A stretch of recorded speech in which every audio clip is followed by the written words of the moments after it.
Majority are young bloods. Ito ang assessment ni Attorney Romel Rama, ang Provincial Election Supervisor ng Pampanga, sa higit 700 aspirant sa lokal na halalan sa lalawigan.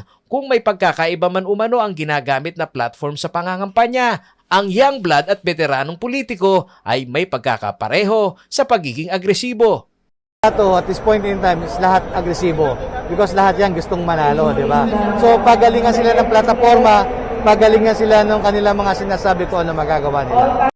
Sa isinagawang Peace Covenant signing ng COMELEC sa Pampanga na dinaluhan ng mga kandidato, present din ang mga ilang young blood o mas nakababatang politiko. Kabilang sa mga dumalo ay si Bacolor Councilor Ron Dungca na susubok maging vice alkalde sa darating halalan. Si Dungca ay anak ni dating Bacolor Mayor Buddy Dungca.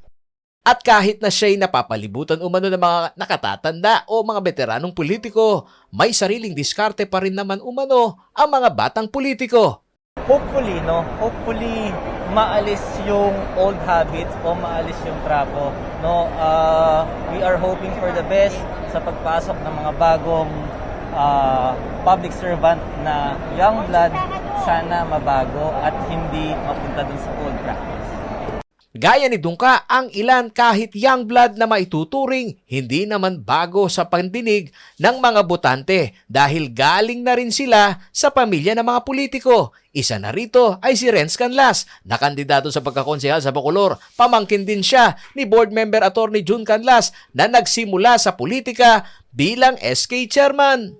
Na kahit bata po tayo, marami tayong pwedeng gawin na mas maganda at mas makabagong mga proyekto at nasa panahon na ngayon.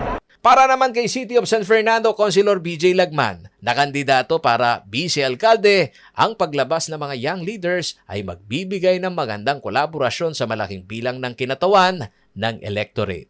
Yung collaboration ng mga kabataan at ng mga batang manunungkulan will push yung ating governance doon sa ninanais nating mas maunlad na Pilipinas.